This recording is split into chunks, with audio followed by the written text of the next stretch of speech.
As a reminder, the third Canvas prompt will be due by the end of the day today. Also noticing that the slides are not properly linked for today's class.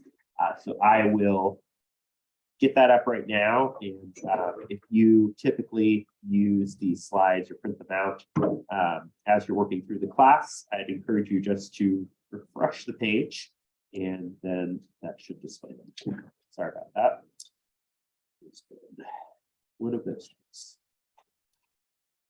You know, it's going to be a weird day when you wake up, and the first thing that happens when you wake up in the morning is that you see that your dog has thrown up. It's much better than my cat. At least the dog had the dignity to leave the bed. One time my cat threw up right next to my pillow. So, all right. So thanks for your patience. Welcome back. Happy Friday. Hope you're excited as we gear up for the weekend and all of that fun stuff. We spent some time talking about nonverbal communication last class, remembering that nonverbal communication covers a lot of different elements, such as the use of gesturing, facial expressions, tone of voice, sound, all of those things that help us to understand communication that's happening. Today's class is going to be working a little bit differently. Rather than doing more of a lecture style, what I'm going to have us do is work through a practice short essay question.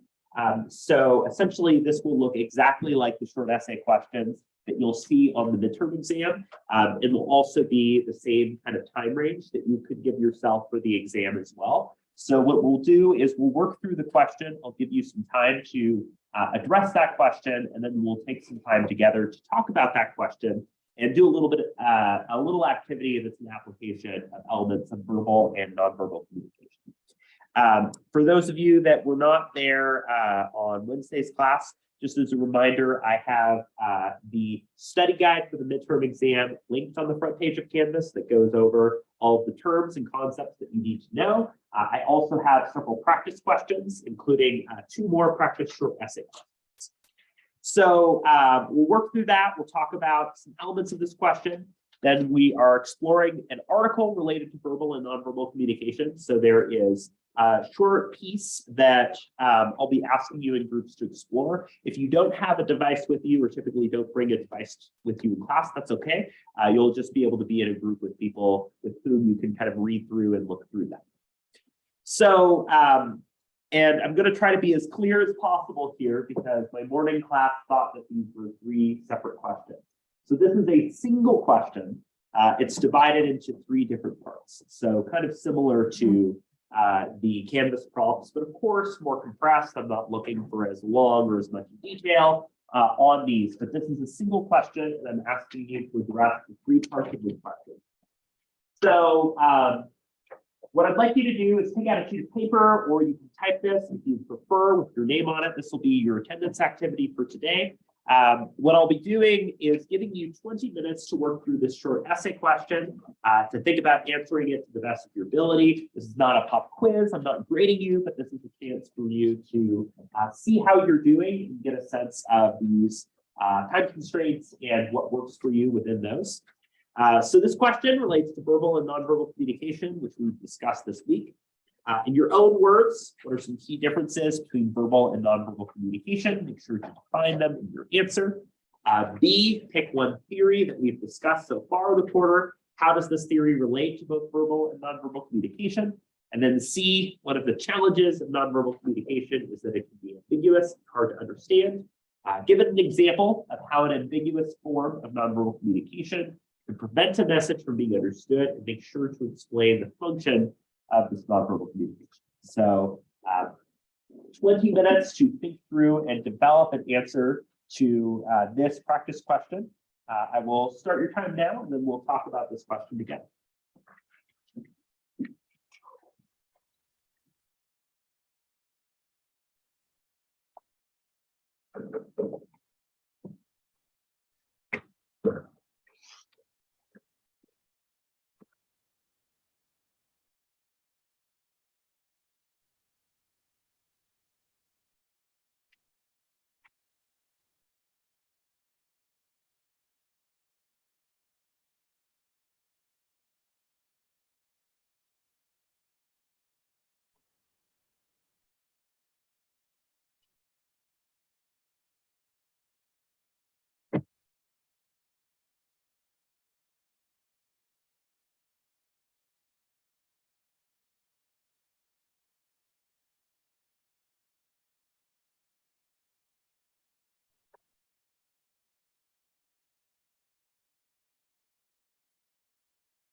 minutes remaining.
You have 5 minutes remaining.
One more minute.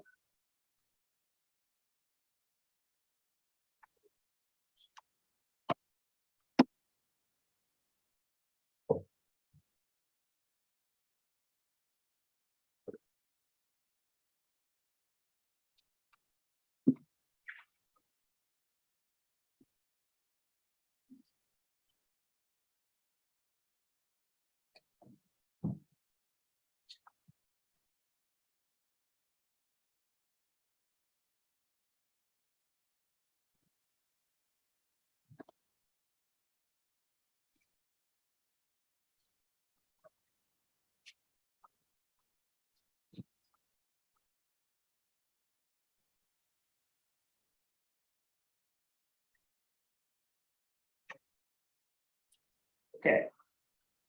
Let's chat about this question together. Let's start by doing a finger poll. So one is very easy, one is very difficult. How challenging did you find this question to complete in this amount of time? Okay. Seeing a fair number of threes, couple twos, so about in the middle. Okay, that's good to hear. Again, I want you to think about this span of time and how this felt to you to complete the question. The midterm exam is 25 multiple choice, and then 4 short essay prompts that look just like this one, and you get to choose 3 of them. So basically, when you have the 2 hours to complete it, you're probably spending 1 hour on the multiple choice, and then you're probably splitting your time between the 3 questions. So that would translate into about the 20 minutes. It might be a little bit longer or shorter, depending on how you allocate your time. If you blaze through the multiple choice, you would have a little bit more time on the multiple or on the short essay questions. So this just gives you a bit of a gauge on what to expect. In addition to this practice question, I also have 2 more practice questions that are available on Canvas under the midterm practice questions. When you turn these in, I'm not going to be grading these or looking at these in a formal way outside of just kind of general observations that I noticed. But if you would like me to return like feedback and let you know what grade you would expect to receive, just shoot me an email and let me know that you would like that feedback on the prompt that you did for today. You can also try this prompt again later and send it to me through email if you want feedback on that as well. Just let me know if you would like that feedback.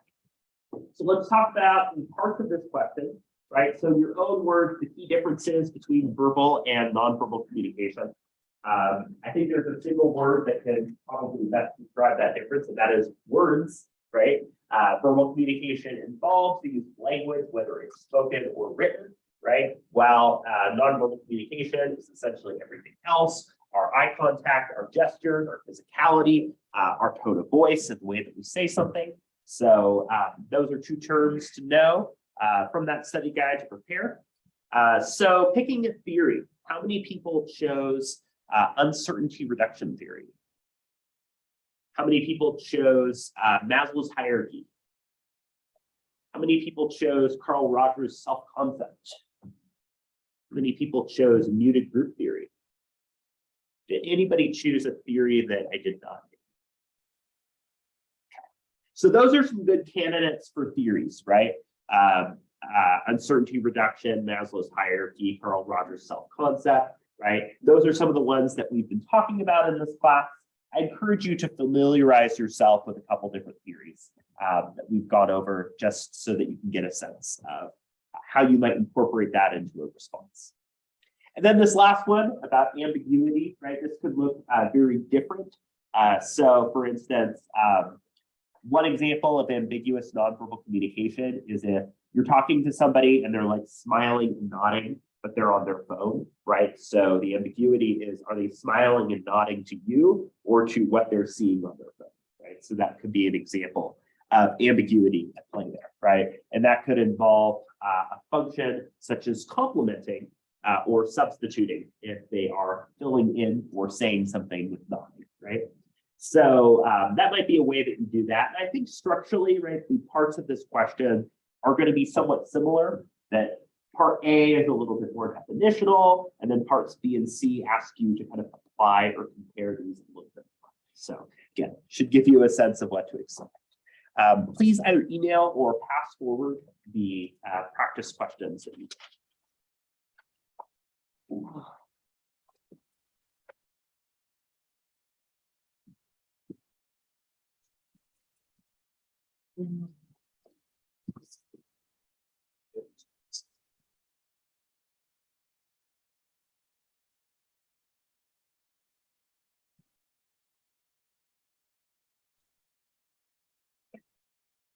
Again, thank you for working through that. So as we talked about, right, categories of nonverbal communication fit under these. We have a good sense of what those things are. We talked about those 6 functions, right? So both the types and functions are things to know for today's Canvas prompt. So definitely integrate those as you're working through that. And then, as you're thinking through this question to yourself, you might think about what were the parts that you struggled the most with, and maybe things you'd like to go back and review in a bit more detail, and consider sort of how you felt in terms of timing on this question. I will say on average, the time it takes people to complete the midterm is about an hour and a half. A lot of people finish with extra time. But if you find yourself needing that additional time, you might consider how you're pacing your response to that. Muted group theory was one of the theory examples that you could incorporate. It's this idea, right, that dominant groups often have control over language and how we use language that oftentimes causes groups that are not a part of that dominant culture or interpretation greater difficulty in expressing and conveying their experience. I use the example of land as commodity among indigenous and settlers, right? And we've talked a lot about Maslow's hierarchy as an example there as well. And uncertainty reduction theory, so how we use verbal and nonverbal communication to address the concerns that other people have. All examples of what could incorporate there. So what I would like us to do now is take some time to explore an article that I sent out as a Canvas announcement this morning. It's also linked on the front page of Canvas as the Sapiens piece. So if you do not have a device with you, that's completely okay. I'll just ask you to participate with group members, maybe have a shoulder to lean on as you're working through the article. And I think this is an interesting article because it connects to a lot of the ideas that we've been talking about why verbal and nonverbal communication matter, right? So I'd like us to take some time to explore these ideas in groups, and then use that as a chance to discuss why we see these two things as important. So I think we'll probably do 3 groups that we have today. So we'll do 1, 2, 3, 4. 1, 2, 3, 4, 5, and then 1, 2, 3, and 4. So take some time to meet with your groups, work through the articles together, or work through the article together, and then take some time to talk a little bit about what you're noticing that this article has to say about verbal and nonverbal communication. Right. Go forth and scatter.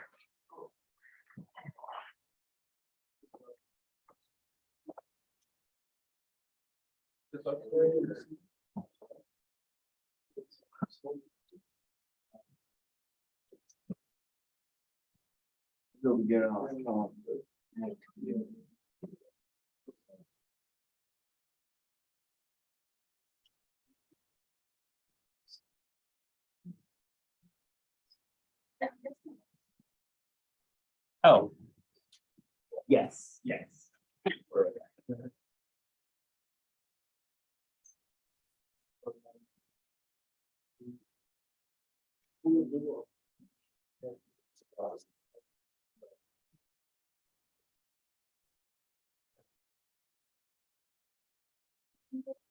Yeah, so I recommend reading or skimming in your groups a little bit and then chatting in your group about what you're noticing.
So you might start to transition into talking among members of your group about what you've noticed.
What they're looking at. You know that they're looking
groups who would like some more time to chat. Okay. So let's talk about this together. I'd like to hear from each group and just some of the things that your group noticed and wanted to speak to that came up from reading through this article. So let's start here with the group in the back. What were some of the things that stood out to you all? So basically what we discussed is how it's over the past few years become more difficult to discuss with the members and having a hard time understanding each other. I know there was conversation, and one of the engineers kept on getting just interrupted by the other, so sort of over the camera and sort of become harder when it's not face to face. Yeah. So one thing that tends to come up a lot when we're in virtual meetings, right, we're engaging through things like Zoom, is that we don't have the same nonverbal cues that let us know when we're able to speak, right? If you're talking one-on-one to somebody, it's likely that you're not going to be interrupting them unless like you're really excited or there's something you want to say that like cuts into what they're saying, right? When we're in a group setting, like we're in a circle or we're in a group, oftentimes we're like looking at people about to speak or gesturing or doing something that helps us to understand when we can insert ourselves into the conversation. But when we're using online outlets like Zoom, right, it's kind of like we're at a four-way intersection. You've got a bunch of cars and they're not quite sure which one is going to go first, right? It raises a lot of challenges to be able to understand the elements of nonverbal communication that happen through something like Zoom. And it's been interesting to see some of the efforts that they've tried to take to get around that. For example, like adding the feature where you can raise your hand, right? So you might think carefully about how nonverbal communication can help us to really understand when to jump in and out of conversations. How about here on this side? What were some things that you noticed?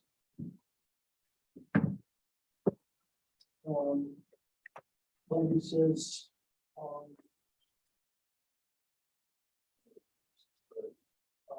facial expressions, gesture, posture, and gaze, visible arm and other body movements make up 65 to 70% of the social media conversation. And like over camera, that's really limited. You only see from like shoulders up. So you Yeah. have to pick up on those.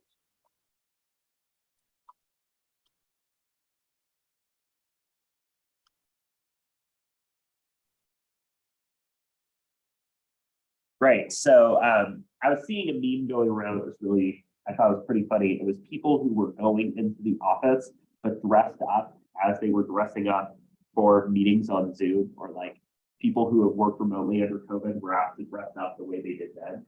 It was a bunch of people who had like suit jackets or like very formal wear, right? And then pajama bottoms. And it's pretty great, right? And you know, there's that, but there's also the idea that when you're in this little box in something like a virtual meeting or video call, right, there's only the parts of you that you're able to convey non-verbally. And, you know, we don't gesture with our legs in the same way, but our clothing, our physicality, our physical movement, those are things that are outside of the box, and the lower half of our body has some elements of non-verbal communication that might be a little bit missed when we're translating into that flat space. To try to use nonverbal communication. How about here on this side? What were some things that stood out to you all?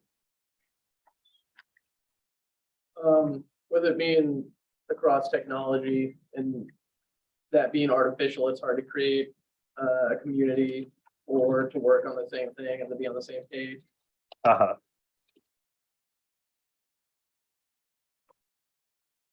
Right? A lot of meetings are like less efficient, or, you know, you get less dynamic discussion, or this idea of synergy that you do oftentimes in a face-to-face context. You know, there's the convenience of seeing people from everywhere, but the content of those meetings, you know, you're losing that element of nonverbal, right?